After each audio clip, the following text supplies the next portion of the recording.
നമുക്കൊരു home made Cheetos ഉണ്ടാക്കിയാലോ? കുട്ടികൾക്കൊക്കെ എന്തായാലും ഇഷ്ടപ്പെടും. കാരണം ചീറ്റോസ് എന്ന് കേട്ട് കഴിഞ്ഞാൽ പിന്നെ പറയണ്ടല്ലോ അല്ലേ? അപ്പോൾ അതിന് വേണ്ടിയിട്ടുള്ള പരിപാടികൾ തുടങ്ങാം. അതിന് വേണ്ടിയിട്ട് ഒരു പാത്രം എടുത്ത് അടുപ്പത്ത് വയ്ക്കണം. മാക്സിമം നോൺ സ്റ്റിക്ക് പാത്രം തന്നെ എടുത്ത് വെക്കാൻ ശ്രമിക്കണം. അതായിരിക്കും ഏറ്റവും ബെറ്റർ ആയിട്ടുള്ളൊരു ഓപ്ഷൻ.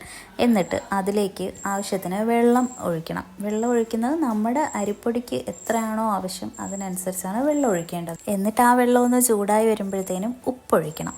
ഉപ്പൊഴിക്കുന്നതിൻ്റെ ഒരു കാര്യം ഞാൻ പിന്നീട് പറയാം, അത് ലാസ്റ്റ് പറയുന്നതായിരിക്കും കുറച്ചുകൂടി ബെറ്റർ. ഓക്കെ, എന്നിട്ട് അതൊന്ന് തിളച്ച് വരുമ്പോൾ അതിലേക്ക് ആവശ്യത്തിന് അരിപ്പൊടി ഇട്ട് കൊടുക്കണം. എന്നെപ്പോലെ പുറത്ത് അരിപ്പൊടി തെറിക്കരുത്, പുറത്ത് തെറിക്കാത്ത രീതിക്ക് അരിപ്പൊടി ഇട്ട് കൊടുക്കണം. ഇട്ട് കൊടുത്തിട്ട് നല്ലോണം ഇളക്കി കൊടുക്കണം. അതായത് നമ്മൾ ഈ പത്തിരിയൊക്കെ ഉണ്ടാക്കില്ലേ, ഏകദേശം അതുപോലെയൊക്കെ തന്നെയാണ് ഇതുണ്ടാക്കുന്നത്. എന്നിട്ട് അതിലേക്ക് കുറച്ച് റവയും കൂടി ഇട്ട് കൊടുക്കണം. റവ ഇട്ട് കൊടുക്കുന്നത് നമുക്കൊരു മൊരുമൊരുപ്പ് കിട്ടാൻ വേണ്ടിയിട്ടാണ് റവ ഇട്ട് കൊടുക്കണം. ഇനി ഇതിൽ വേറൊരു വെർഷനും കൂടി ചെയ്യാം. നമുക്ക് റവ മാത്രം ഇട്ടിട്ട് വേണമെങ്കിലും ഉണ്ടാക്കാം, അത് വേറൊരു ടേസ്റ്റ് വരും. അപ്പോൾ ഇത് ഇത്രയും കൂടി ഇട്ട് നല്ലോണം ഇളക്കി കൊടുക്കണം. ഇളക്കി ഇളക്കി ഇളക്കി ഏകദേശം നമ്മുടെ പത്തിരിയുടെ രൂപത്തിൽ, അതായത് പത്തിരിക്ക് മാവ് എങ്ങനെയാണോ വേണ്ടത് ആ ഒരു ഇതിനാക്കി എടുക്കണം. നമ്മൾ മാവ് ഇങ്ങനെ ചെയ്യുമ്പോൾ തന്നെ മാവ് പകുതി വെന്തിട്ടുണ്ടാവും.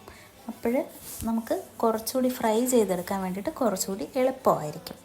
അപ്പോൾ ഇത്രയും നമ്മൾ നല്ലോണം കിണ്ടി എടുത്തിട്ട് ചൂടാറാൻ വേണ്ടിയിട്ട് ഞാനൊരു പരന്ന പാത്രത്തിലോട്ട് ഇട്ടിട്ടുണ്ട്. ചൂടാറി എന്ന് കാണുമ്പോഴത്തേനും അതിനൊന്ന് നമ്മൾ ഉരുട്ടിയെടുക്കണം. നമ്മൾ പത്തിരിക്ക് മാവ് ഉരുട്ടിയെടുക്കത്തില്ലേ, അതുപോലെ ഉരുട്ടിയെടുക്കണം. ചൂടാറിയ ശേഷം മാത്രമേ ഉരുട്ടാവുള്ളൂ, കാരണം ഇല്ലെങ്കിൽ കൈവേവും, അറിയാമല്ലോ അല്ലേ?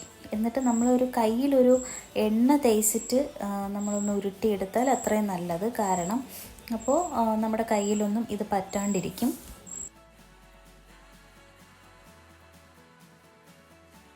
അപ്പം മാവ് ഇങ്ങനെ ഉരുട്ടിയെടുത്ത് വെച്ചിട്ടുണ്ട്. അതിനെ കുഞ്ഞു കുഞ്ഞു ബോൾസാക്കി ഇനി മാറ്റണം. കുഞ്ഞു ബോൾസ് ആക്കുമ്പോൾ നമ്മൾ ബോൾസ് പ്രത്യേകം ശ്രദ്ധിക്കണം. അതായത് ഒരു പൊട്ടിപ്പോകരുത്. പൊട്ടിപ്പോയി കഴിഞ്ഞാൽ നമുക്ക് പൊരിച്ചെടുക്കാൻ കുറച്ച് ബുദ്ധിമുട്ടായിരിക്കും. ഈ ഒരു വലുപ്പത്തിൽ തന്നെ ഇതിൽ നിന്ന് ചെറുതാക്കാൻ പറ്റുമെങ്കിൽ അത്രയും നല്ലത്. പക്ഷേ മാക്സിമം ഈ ഒരു വലുപ്പത്തിൽ തന്നെ നമ്മളൊന്ന് ഉരുട്ടിയെടുക്കണം. ബോൾസ് എല്ലാം ഉരുട്ടി വെച്ചിട്ടുണ്ട്. എനിക്ക് ഇത്രയും ബോൾസാണ് കിട്ടിയത്. ഞാനൊരു 1.5 കപ്പാണ് മാവ് എടുത്തിട്ടുള്ളത്. അപ്പോൾ അതിനനുസരിച്ച് എനിക്കിത് ഇത്ര ബോൾസാണ് കിട്ടിയിട്ടുള്ളത്. എനിക്കിത്രയും തന്നെ ധാരാളമാണ്.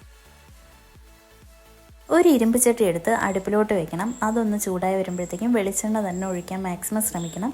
വെളിച്ചെണ്ണയാണ് നമുക്ക് ഏറ്റവും ബെറ്റർ ആയിട്ടുള്ള ഒരു ഓപ്ഷൻ. കാരണം നമ്മൾ പൊരിച്ച് എടുക്കുന്നതല്ലേ, മാത്രമല്ല കുട്ടികൾക്ക് കൊടുക്കുന്നതും കൂടി ആയതുകൊണ്ട് വേറൊരു സെക്കൻഡ് ഓപ്ഷൻ എടുക്കണ്ട. അപ്പോൾ വെളിച്ചെണ്ണ തന്നെ ഒഴിച്ചിട്ട് അതൊന്ന് ചൂടായി വരുമ്പോഴത്തേക്കും നമ്മുടെ ഈ ബോൾസൊക്കെ എടുത്ത് അതിലോട്ടിട്ടൊന്ന് ഫ്രൈ ചെയ്തെടുക്കണം.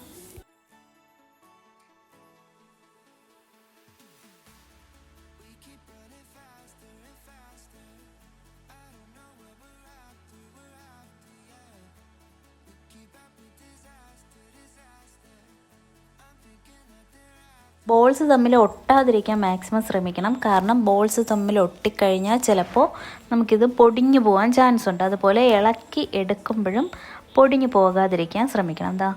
ഇങ്ങനെ ഈ ഒരു ബ്രൗൺ ഷെയ്ഡിൽ, ഏകദേശം ഒരു ബ്രൗൺ ഷെയ്ഡിൽ വരുമ്പോഴത്തേക്കും നമുക്കതൊന്ന് കോരി മാറ്റി നമുക്ക് ഏത് പാത്രത്തിലാണോ മാറ്റി വെക്കേണ്ടത് ആ ഒരു പാത്രത്തിലോട്ടിട്ടങ്ങ് വെക്കണം.